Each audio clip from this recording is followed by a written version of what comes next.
them I and I are listening here. Incoming, in a nutshell, the Willie Lynch syndrome. I saw them sitting set to keep the family out there fighting, while the slave masters chasing. Yet we all are one skin. Them systems set to keep the family out there fighting, and the slave masters chasing. Yet we all are one skin.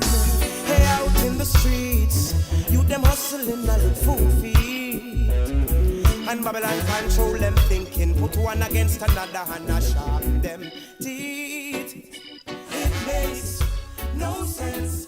A fight for Moscow. 200 years, you're talking 15, 20 generations of people being basically completely controlled by an outside group of people. And so today we walk around as if those things that happened during that time had no lasting impression or no lasting effect on us. Whereas if we really took a look at it, we can learn that there is a powerful and a very alive psychological effect to what happened on the plantations. Before I get into what happened on the plantations, I would like to kind of give a context of how we were before all of that happened. And so if we can journey back to West Africa, we can kind of get in the feel of what that energy might have been like. We know that we were very communal people. We did everything together. We all had roles, we had functions, and we, for the most part, were very peaceful people to one another. Some of the values that we had were the whole, the needs of the whole is far greater than my individual needs, because I am committed, dedicated to the success of the whole. We have this in theory here in America, but I don't see it exercised regularly. I don't see it carried out on a regular basis. People say the Black community, and I wonder, what is this entity, this Black community that we talk about? If we're talking about a group of people who share skin color living in the same area, well, we live everywhere. So once again, what is this Black community thing? If we're talking about ideologies and mentalities, we know that we all think in our own various ways. There are some of us who are more attached to the thinking of the former slave masters. Even today, they still maintain that thinking of upholding their past slave masters' way of life. The way he thinks, the way he talks, the way he dresses, we mimic it constantly. So it still permeates today. But in Africa, we were close-knit, we were together, we were respectful to our elders. We sought their counsel regularly. There was an order of things. Children had a place, adults had a place, and it was very organized. Even as an adult, I would go to my elders and ask for advice on, everything from what's happening with the animals and the earth and everything around me to, it may have been a girl, that I'm interested in. So we had counsel that we would seek. We had our own religions, our way of worshiping. It was more of a spirituality, though. It wasn't necessarily religion where you this, and this, and this. It was your individual connection to the whole of the universe, everything around you. We would exist with trees and have ceremonies that was for the trees. We would have ceremonies for our crops and our harvests. We would have ceremonies for the wind that blows, the fire that burns. We would be so connected with the world around us that was our religion. It was our spiritual base. We had our own languages. Language is powerful. Language is a vehicle for ideas and thoughts. When someone controls your language, they actually can control the things that you can conceive of. I have a friend from Africa, and he said, in our language, we don't have a maybe. There's no such word. Either you're going to do it or you're not going to do it. He says it just like it's really, really animated. But that's very powerful to me. I had to step back because oftentimes we don't hesitate to say, well, maybe, maybe. Someone is asking you to do something that they really need and you give them a maybe. What have you just done to that person? They are, in essence, suspended in animation. Well, I don't know what's going to happen. I'm in no better position than I was before I asked this friend if he or she would do something for me. So language is powerful. It expresses thoughts, ideas. It can impact your relationship with one another if you cannot communicate well. So we had our own languages, our own ways of dressing. We had our own familial arrangements, right? I talk to people about polygamy often. In America, especially in the black community, it's like, oh my God, no way. Well, a lot of our ancestors had multiple wives. Not because they were trying to be some player or something. It was because, as a man, it might have been more women that you needed to take care of, to support, to protect, to teach, to give children with. So all of these different things, when we came over here, not by choice, in the hulls of ships for months, with death and urine and throw up and BM and rats and everything else in the hulls of those ships for almost 3 months. It's the Middle Passage. Many, many people became shark food. There's an old saying, I don't know if it's true or not, but they say sharks didn't start eating meat, human meat, until after the translated slave trade. Yeah, they would have schools of sharks that would follow the ships because they knew that a lot of the package, the product, would not make it. And that's what we were. We were a product. We were an object to be traded. That's what we were, a commodity, a world commodity. We're talking about human beings being commodities, things to possess. There is a breakdown of the word nigger that comes from the word negro, which means, in essence, a black object. It's not even a black person, it's a black object. So this is the condition in which our people were brought over here. Now, as soon as we hit the shores, we had to go through a breaking process. A lot of our ancestors were taken to the Caribbean or South America. Down there, they had time to figure out techniques to breaking and making a slave. So you have to break the humanity, and then you create the slave. You have to break the culture. You have to break the spiritual beliefs. You have to break the language, the clothing, the way that they interact with each other. You have to break all of those things and break them down to nothing, and then fill them with what you want to fill them with. And I'm talking about on the mind. This is a psychological game. So these people understood how to break horses, how to break any beast of burden, because when we came over here, in essence, that's what we were. Beasts of burden. We were here to work like any other animal. So the Willie Lynch is, there's debate if it's an actual letter, if it's an actual person. That's neither here nor there. I will never argue that with anyone. Why? Because it doesn't matter. The effects of what he said is here. That's evidentiary. Like, we can see that. The effects are here. So regardless of if he said it or not, or if it happened or not, it's here. And so what I'm going to do is I'm going to read the actual letter to you.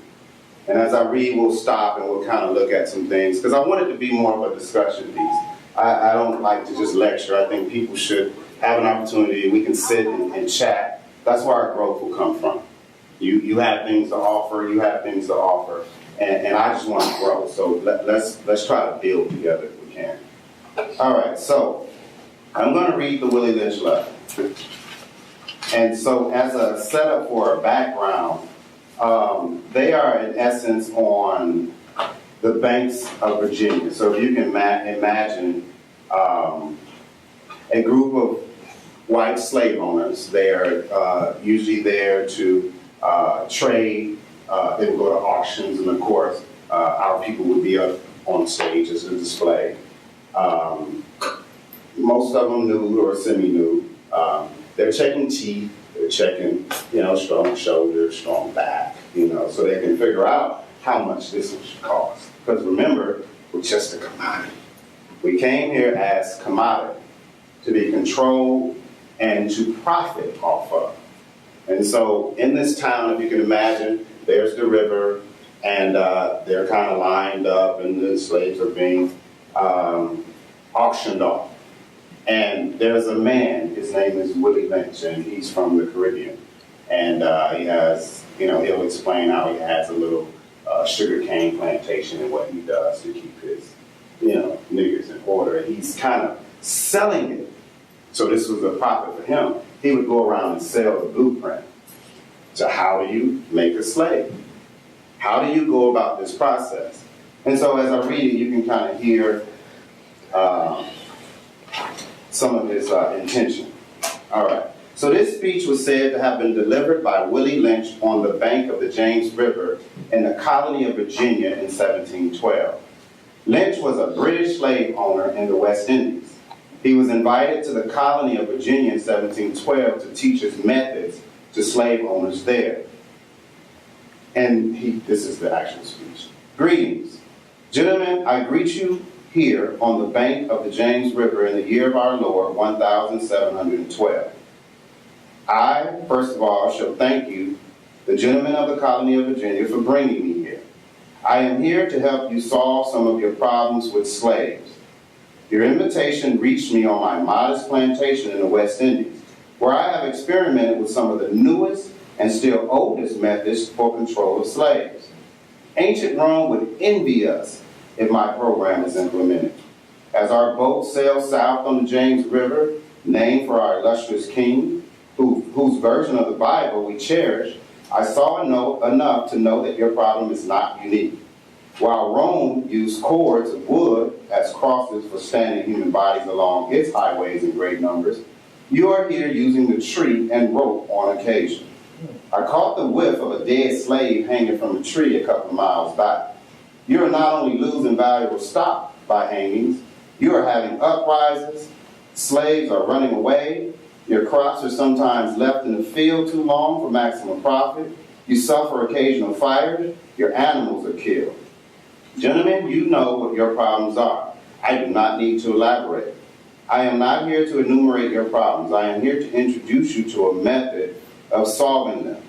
In my bag here, I have a foolproof method for controlling your black slaves. Here's the important part. I guarantee every one of you that if you install it correctly, it will control your slaves for at least 300 years. So that's how powerful this method was. This man made a guarantee that 300 years, this effect would last. 300 years. Now, that's awful. But what I smile about is that was in 1712, 1812, 1912, 2012. What we are in now is the actual wearing off of the Willie Lynch. That's what we're beginning to see. It's an awakening, it's an awareness. It's like we're connecting with who we were before we were slaves. We are able to revert back. But that work has to be done. See, things like this is what has to be done so that we can raise our awareness and people can start snapping out of it, waking up. That's all it takes to reconnect to who we were. But we gotta get past some of the last hanging ons. They're those last things. Now, I check with the younger generations. They're not like us. They're not like y'all. They don't really carry with that generational hate, that racism stuff.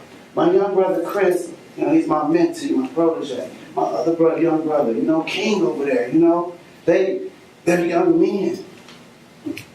grow up with that heavy racial context because they don't have to. They don't have to be slaves. They don't have to think like slaves. They actually have a choice to define their manhood for themselves. That's powerful. We are in a powerful moment in time. Now, when I say powerful moment, I'm not just talking. Like 2015 is a powerful moment. Right now, things are happening on so many levels that bring this moment to life. We are 1865 to 2015, that's 150 years from the Emancipation Proclamation. Juneteenth this year is 150 years that our people have been emancipated. That's powerful, right? 50 years since the 60s civil rights, you know what I mean, movement and packaging. We're back in that moment again. We're talking 100 years since Black Wall Street and Little Africa. There are a lot of things that are opening up to us right now in 2015. Now, here's the thing. Who's going to do the work? Because it requires work. Because as people wake up, what do they need? When people wake up, what do you need? You're waking up, you got to know where you are. Imagine if somebody, put a cover over your head and put you in the back of a trunk or something and drove you around, right? Well, as soon as you see that light, what you trying to find out? Where am I at? Who is this? What we doing? You want to know what's going on. Imagine if we had teachers there, schools, training academies, that help them wake up and come into who they are. See, I'm concerned with kids. Like, they're everything for me. The idea that they are 100% of our future. I say it all the time because that's what Dr. Cornell West said, and it is absolutely true. I don't live without them. Like, we literally die off, and I've seen some of their peers, and they're ready to die. Look at Baltimore, look at a lot of these uprisings. You're going to see it more and more if we don't do anything to help our kids wake up and transition into the future. We got to help with that transition. It's wearing off now. It's wearing off. Right, Chris? You feel it? I'm going to go on. So, he said, I have a foolproof method for controlling your black slaves. I guarantee every one of you that if installed correctly, it will control the slaves for at least 300 years. My method is simple. Any member of your family or your overseers can use it. Now, I don't know if y'all know the difference. There are slave masters, right? Everybody knows they are in a big house. But he usually would hire, or they would usually hire overseers. There are these, grungy guys that ride around on horses and make sure that the order is kept on Master's plantation. There's a rapper named KRS-One. He does this wordplay where he says, overseer, officer. So he turns it and he lets us know that we're still living under the overseers. We're still living, we just call them police officers now, right? They make sure that Master's plantations are taken care of. It has not changed. And that's the point of my lecture. What we're going to learn is that the more things change, the more they stay the same. It just gets a lot more complex. You got to have a little stronger spirit of discernment to see it, but it's the same thing. It's the exact same thing. And so he said, I have numbered or outlined a number of differences among the slaves, and I take these differences and make them bigger. I use fear, I use distrust, and I use envy for control purposes. Yeah? Fear, distrust, and envy. Why? Anybody. I mean, it's obvious, but I would like to hear why those three things? Fear, envy, distrust. Why those three things? Division. It's kind of self-destructive. Yeah. You have to do a lot. And once they get it, they start killing them themselves. Absolutely. That's exactly what happens. Yes, sir. Control. Yes. Most of that stuff is control. Yeah. It's controlling. Yeah. Yeah. Keep me alive. Yeah. Go ahead. Psychological. psychological deterioration. There's a school from, the standpoint of slave recognized that we have fear of skin. So people know this in this generation, we're so scared to lose it, we don't even try. Then you said trust. We don't trust anyone because we feel like if we don't have bonds, how can we build? And that's our way of this awakening. This is our way of engagement. This is our way of coming to now. But yet if we're so scared, and yet if we're just so distrustful, who can we actually build with?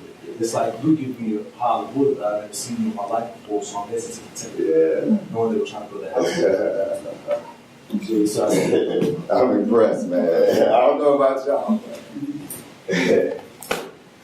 I'm impressed. You can't help, how old are you, brother? most successful. Yes.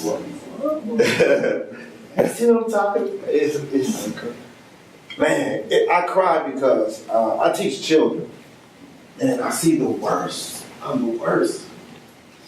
Y'all have no idea, man, how these children are crying out here. They are so self-destructive. They have no moral barometer. They have no level of respect. They're completely out of control. I work with Billy O'Day. I used to teach at the middle school, the old middle school, but now I'm on the community planning team, and they're trying to turn it into a community school. And I think it's a great idea, but we gotta revolutionize how we're doing this. Because that old format is failing. You walk down the hall, it's just crazy. That's the future that I thought we had, and then I see my brother, and I'm like, oh man, we got hope. Because I'm crying about my future. I don't know about y'all, but I understand this thing very deeply. It is easier for us to do what? Build strong children than repair broken men. Frederick Douglass. They understood that. They are my son, there's my 3-year-old. That's what I do this for. Because there is none. There's no future without them. So I get inspired. I get inspired. And his mother has been so gracious to let me work with him, you know, as an elder, right? Because that's what we used to do in Africa. That's exactly what we used to do. I would see him and I would say, hey, young man, come with me. And I'll show him how this game works so that he can be successful at it. Why? Because my future depends on it. My future depends on them. Those are the future fathers, right? All right, so let's see what else Willie Lynch did. He took fear, he took distrust, he took envy for control purposes. These methods have worked on my modest plantation in the West Indies, and it will work throughout the South. Take this simple list of differences and think about them. On top of my list is age, all right? But it's only there because it begins with an A. Age is just what we talked about. A lot of guys my age, they disconnect from them. Them kids, wow, man, I can't work with them, right? And then they get distrustful of my generation. They say, well, they ain't trying to, see what we doing, what we talking about. They always criticizing us. I ain't messing with them. And then we get our older generation, and they definitely ain't talking with them. So all that generational information is being missed on the most valuable part. The part that's going to need to know all of that. The children. Ageism. They created this on the plantation. I'm a member of ASLA. ASLA is like the Association for the Study of African American Life and History. It was started in 1915. We're making our centennial this year as well, right? Dr. Carter G. Woodson put it together, right? The idea that I had when I joined, everybody in there was 60 plus. Everybody in the organization, everybody's PhD, PhD, right? So I go in and they asked me to be a member, and I joined. And I said, this is not okay. Y'all sitting in the room giving each other the same information that y'all lived through. What good does that do? It's like preaching to the choir, right? So I said, okay, I know the millennials, right? So I'm in YP, Urban League YP, so I'm with them. They have no idea. They have no idea what those people know. I sit with Doc Rob all the time. He will run a story for you. 1960, I love it, right? Because it's the history. I love it. It's the history. I get to know the context of that generation. So I can know what their struggles are. And what to look out for. And what things to improve upon. And what things to let go. Right? We look at Malcolm and Martin and you say, well, which path should we take? Should we take Martin? Should we take Malcolm? Should we do Booker T? Should we do W.E.B. Du Bois? Do it both. That's what we learned in this generation. It is a combination of them both. That is the answer. It's always the middle. You can't be on one extreme where it's like, no, we're just going to do our own thing. We're going to exclude everybody else.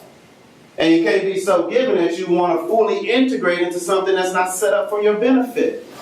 So in the middle is where it lies. We have agriculture and manufacturing, right? But we deal in politics and all those other things as well, as a collective. But remember, we don't have that collective anymore. It's not there. So ageism was powerful. It separates us. It cuts the information off. The communication line is changed. The second is color or shade, right?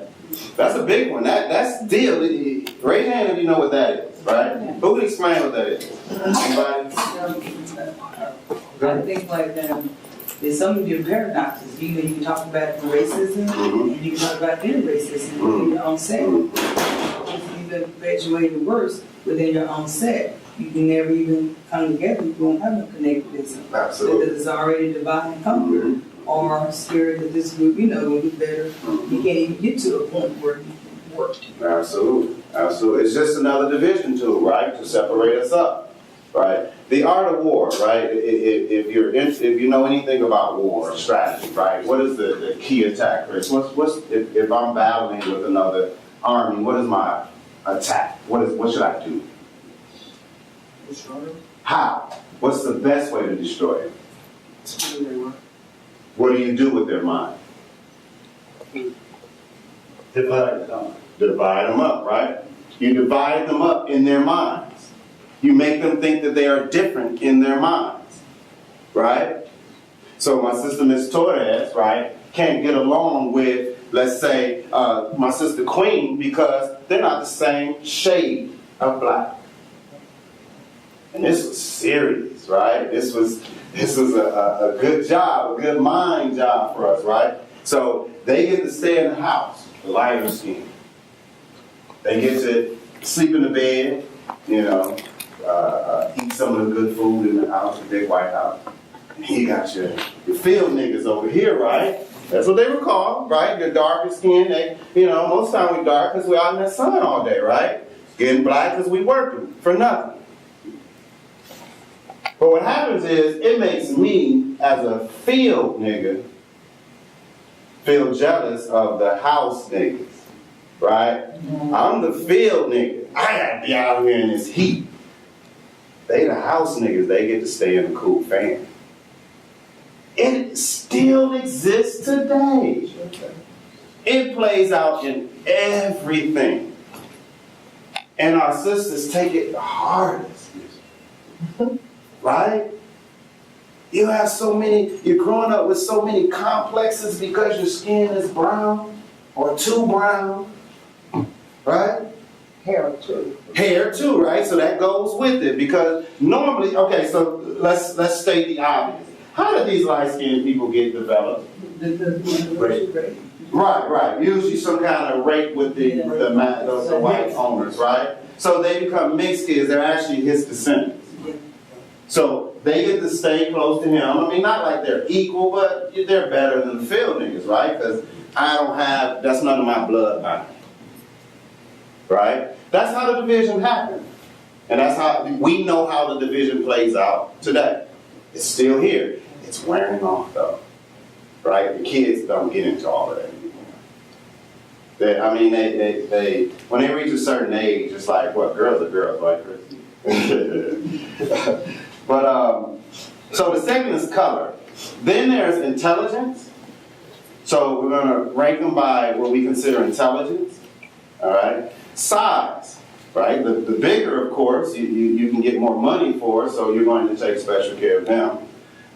Sex, we all know what that is, right? Sex was probably one of the worst psychologically destructive things that they did to us.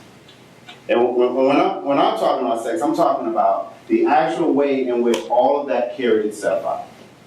I don't know if y'all remember the beginning of The Butler, the movie The Butler. There's a scene, and as a black man, you had to watch your wife pretty much be taken by anybody, any white man that wanted her. And as a man, not being able to protect that, it does something to you. Something deep within you happens. Some of us, to be honest, a lot of us couldn't take it, and we killed, right? It showed it in The Butler. He just snapped. He couldn't take it anymore, But a lot of us had to take that and internalize that, right? So what they would do then is, it gets more complex sexually. They would take these men that might have fathered a child with her, take him away and go use him around in other plantations to kind of help with their stock, so to speak. So he's being used as a sexual tool to create more slaves, right? So, but what is this relationship like over here? What are we still having today? Relationship problems, right? Can't have good relationships. Something wrong with him, something wrong with her. I argue something wrong with all of us, right? We don't know how to communicate with each other. We don't respect each other's desire to be whoever we want to be. We want to control one another. We don't respect one another. We're jealous of one another. And this is the person you're trying to have a relationship with. That's doomed from the beginning, right? Because we come from a very destructive mindset as far as relationships are concerned between males and females. We were taught self-destruction. And that's what we do today. We destroy each other. Ms. Torres and I had a conversation about rap music, and she goes, they are disrespecting black women, calling them bees, and that's true, right? We all know that it's a beat down on black women. It is. I usually ask why. Why would the black man beat the black woman down like that? Anybody? Control? You Go ahead, go.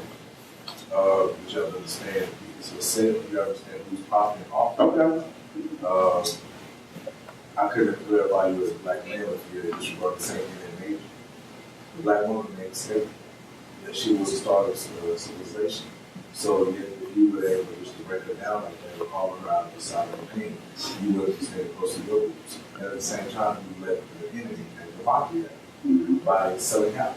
Because if you ever catch me back about my black man in a negative or a great way, I'm out of the question. I shouldn't even hold this secret. How could one do that though? Where do I find that at within me? Where do I find? Because for some of us, we can't do that, right? We have mamas, we have sisters, we have daughters. Like some of us, that's hard. Like I couldn't just just get to calling a woman out of her name. I got a son, man, and a wife. I couldn't do that. But there are men who have it here to do that. Why? Where do they get that from? Yes. I think just from lack of power. Okay. And in that particular set, it gives them a sense of domination. Oh, okay. So they've never had it in society. You don't have it at your home, the job. Right. So in that arena, for that moment, in that time, you're looked at as a powerful entity of fear. Absolutely. So, and you always feared yourself. So it give you a little rush. And a lot of these African American men, that's the only empowerment that they get. So that's what I'm thinking. So Terry and I, we work with the North Texas Alliance to reduce teen pregnancy. And Terry, I wanna ask, like, did you know that for the black man, the black male child, that he's so disempowered and disenfranchised that the only thing he controls is his sexual reproduction, and he wears it like a badge and he goes around. You see what I'm saying? So it's way more complex than we ever imagined, right? It's complex. Because we can go in and we can say, hey, y'all need to stop having so much sex, stop having these teen babies. But you're telling somebody that has no power in this world to throw away the only power that he has, his ability to reproduce. Now, he doesn't have any intention to take care of them. That's not what his goal is. His goal is just to show that he does have power, some power, right? But it's not helping. It's not power being wielded for the betterment of us all. It's just power being swung around just so you can say you have power. But he needs to be taught. He needs to be given other opportunities to empower himself. Where that's not the tool that he has to use. He can use this, right? He can use his hands. He can learn skills and be creative and be artistic, right? Now he's like, man, I'm not trying to have any kids. I'm going to wait on that because I have things that I'm trying to do. The solution lies in what we give them to do. If we don't give them something productive to do, constructive, that helps the broader society, they're going to do it their own way. And we have some zip code around here that's like over 50% of the teenagers have babies that get pregnant. Yeah, it's like, what, 50? It's a high number. Half in certain zip codes. And so we have a huge, huge problem here. It's still being played out. I want to go on. They have this thing called status. Status is big today as it was then, right? We all wanted to be someone. And being someone depended on what you did for master, so to speak. Today we do the same thing. I meet a lot of the young people, and they're very proud people, right? They go to high school, they get these degrees, they go to college, they get those degrees, they go and they get those jobs, and they come to you and they say, I'm so-and-so, and I'm a engineer, lawyer, and all those cool things, right? And I say, that's cool. Great job, right? You did it. You have the status. But how does that serve everybody? Right? You just win. You got it. I have a very close friend, Terrence Lee. He's a FAMU graduate, a civil engineer, works for Bell Helicopter, right? And I sit down with Terrence, and Terrence like, man, I can't do this no more. He's a civil engineer. He makes good money. He's pretty good, well off for a graduate. And he says that he's not feeling that. He doesn't want to do that. That's not who he is, right? So now he has this bug. I let him come to my school and talk to some of the kids. So he has this teaching bug now. He's realizing that, man, standing up in front of a bunch of kids, man, and teaching them and working with them, man, this is the most rewarding thing in the world. He wants to quit, right? So I said, Terrence, no, you're not going to quit. Don't quit, right? How can you do that, both things at the same time? How can you do this and that at the same time? How can you, use what you've learned in engineering and teach kids? Well, Terrence, let's come up with an apprenticeship program, right? And what you'll do is you get a group of kids, 15 to 20 kids, and you'll teach them engineering skills. We just transferred skills from one generation to the next, right? And so now he can do both things. It's a win-win. He gets to teach and he gets to do the engineering work that he went to school with. To me, that's the win-win. And it serves the broader community. Because now kids are getting skills. And they're having a young African-American male in front of them working with them. That's where it's at. It has to be. So I'm going to go on. The status thing, the point that I was making is the status thing is you have to decide, or we have to decide, what is status. Status should be based on the service that you can provide to the larger group than your own individual successes, so to speak. All right? I'm going to go on because I need to get through this letter. So, in essence, to move along, I'm going to fast forward because this part here, we have to have this conversation before I wrap it up. There is a group of principles that Willie Lynch talks about, different strategies that he wants these plantation owners to use to not only enslave the people that he has right here, right now, so my plantation and these 5,000 slaves. I don't want to just control the 5,000 I have now. I want to control their kids, their kids' kids, their kids' kids, because this is a generational game. See, I need to make this revenue not just today, but I need it 150, 300 years from now. So there was it's called the Cardinal Principles for Making a Negro, and I'll let you hear it. For fear that our future generations may not understand the principles of breaking both the beasts together, the nigger and the horse, we understand that short-range planning economics results in periodic economic chaos. So that to avoid turmoil in the economy, it requires us to have breadth and depth and long-range comprehensive planning. So he's talking like it's a business proposal. We're going to articulating both skill, sharp perception. We lay down the following principles for a long-range comprehensive economic plan. It's a business because we are a commodity. And what he's ensuring is you're going to have generational wealth. We're not just talking about your plantation right now. We're talking about how to instill this thing so deeply that it will happen over and over and over again for your benefit. It says both horse and niggers are no good to the economy in their wild or natural state. Both must be broken and tied together for orderly production. For orderly future, special and particular attention must be paid to the female and the youngest offspring. Why the female and the youngest offspring? For obvious reasons, right? The mother brings the child into the world, and she is the initial teacher of that child. Say fathers are the first leaders, but those mothers, they are the first teachers of that child. So special focus was placed on the African female. It says, both must be crossbred to produce a variety and division of labor. Very intentional, this crossbreeding. Both must be taught to respond to a peculiar new language. Psychological and physical instruction of containment must be created for both. We hold the sixth cardinal principle as true to be self-evident based upon following the discourse concerning the economics of breaking and tying the horse and nigger together, all inclusive of 6 principles laid down above.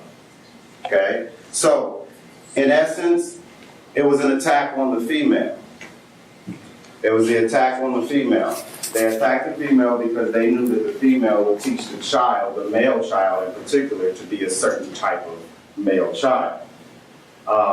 There's this phenomenon that still happens today based on that kind of thinking. Mothers sometimes coddle their boys, right? They hold them close, right? So it's not so much of teaching them how to be men or focusing on them growing up to be men. It's more how do I keep them safe? How must I teach them to keep them safe? I have conversations with people about Baltimore and all these other cities and, police shootings and all this. And I talk about fear. See, I know fear. Fear is powerful, right? Whatever greatness you're supposed to have is probably on the other side of fear. Wherever your boogeyman is, wherever your monster is, your greatness is on the other side of that, right? And so we have to figure out how to conquer that fear. We have to figure out how to conquer that fear because that is the only way that we save this thing. That is the only way that we bring forth this transition that needs to happen. We have to get over fear. And so for our people, for women to be raising young men in a context of fear, that's dangerous. Right? So I don't teach my children that, you should run around scared of the police every time you see them, worried that they're going to shoot and kill you or whatever. Because what happens is you allow them or incite them to walk this earth afraid of everything. Right? Afraid of everything. Now some people might say, well, how do you teach them without the fear? How do you teach them without the fear? You teach them their rights. Okay. And teach them, we have laws, to protect you, extend your man. So you teach principles of self-worth, self-pride. Okay. So that's how you do it without them feeling intimidated. Right. You give them some tools, some coping tools that if they could be confronted by something, they know how to handle themselves. Okay. We touch the kingdom structure. What does that mean? The kingdom structure starts with the man, the woman, and the offspring. Okay. Offspring. Recognize the fact is that if you want somebody to be not scared or not fearful, they have to be equipped with proper tools, as you said. Yeah. At the same time, if you're going to make the king, the queen can tell you how to be a king. It has to start with the king. And the fear that you said, especially with this letter, and it's affected us for the last 300 years, it has made the black man scared. So the media has dehumanized us and it's demasculinated us. As you can see, you see too many people that we look up to. You see the comedians and actors wearing dresses on TV, showing that it's like, it's okay to be not masculine or not on our role. Since people are not on their role, it makes the mothers want to raise us in fear. It's not that they want us to. It's not that they want us to be scared of the world. They're afraid of the fact that their boy or their man does not know how to be one. Right. So instead of going out to the big bad wolf, they want you to stay inside the cabin forever. Okay. And I respect that. You're absolutely right. I can understand that train of thought. Now the question is, where are the fathers? Where are the fathers?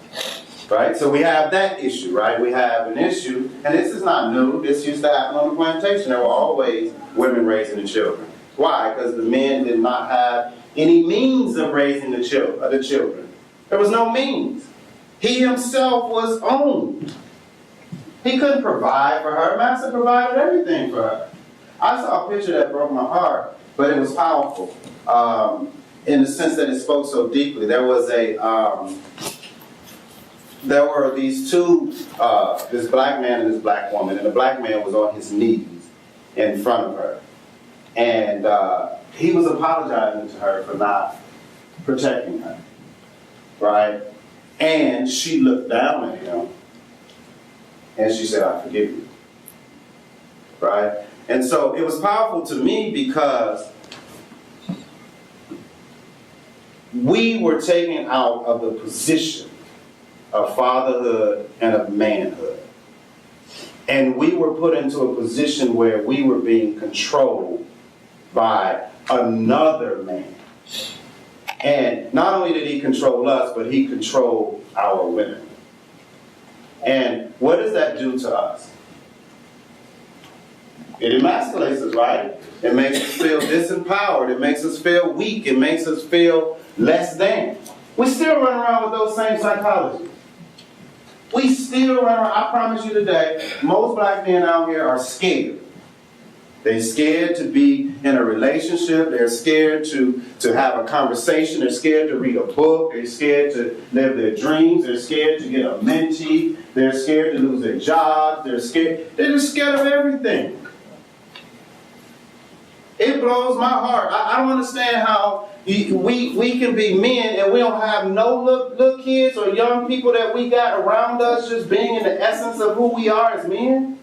I have so many mentees, I don't know what to do. Why? Because I understand that the more that they're around me, the more they get a chance.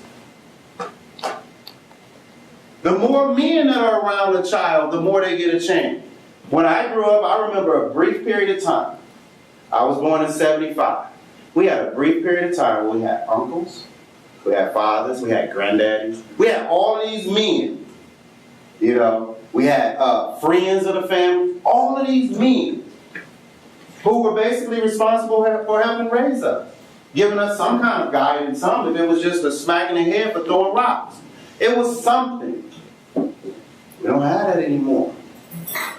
It's grandma, auntie, mama half the time, My kids, their mothers are in and out of jail, on drugs, you know, they're in foster homes or they living with some other folks. It's bad out here. And this is here in Dallas. I work in South Dallas and Pleasant Grove, and those stories are the same. There are no fathers. We don't have enough. So what are our kids doing? They're being raised by their mothers. And the mothers are doing the best that they can, right? Baltimore mom, she saw him up there acting a fool. She went up there and smacked him up the head and told him to get onto the house, right? Right? But, you know, it should have been men. It's true. Men. Right? Men. So, I'm going to close with this. The solution is fatherhood. The solution to the ills of our community is men coming, standing up, being accountable, and being men. If we don't establish that, we lose that generation. We lose them. And remember, they are 100% of our future. So whatever fancy, I hear all of these plans for South Dallas and Oak Cliff and all of that. I tell people all the time, build it. But if you don't fix them, they're going to burn it all down. Because they don't care. Why should they? Every adult in their lives, they've been failed by. They are not infused into the broader society. They have no power in anything. Everybody's always telling them what to do, but not giving them the tools to do it. So what they're doing is they're boiling. They're just waiting for the opportunity. They'll get on social media and send out 1,000 kicks and tell everybody, let's meet up the street and tear the whole neighborhood up. They can do that. Unless we get in there and really do some work with them and start helping them wake up out of this 300-year cycle that our children have an opportunity to be blessed in. Because we're talking transformation, we're talking change, we're talking getting rid of the mental change that Willie Lynch has around our mind. Right? We're less in physical slavery and more in a mental slavery. And I won't even begin on the spiritual destruction of our people. That's a whole nother lecture for a whole nother day. But it's powerful. Right? And I'm not talking church. I'm talking about true spiritual self. I have no idea. Right?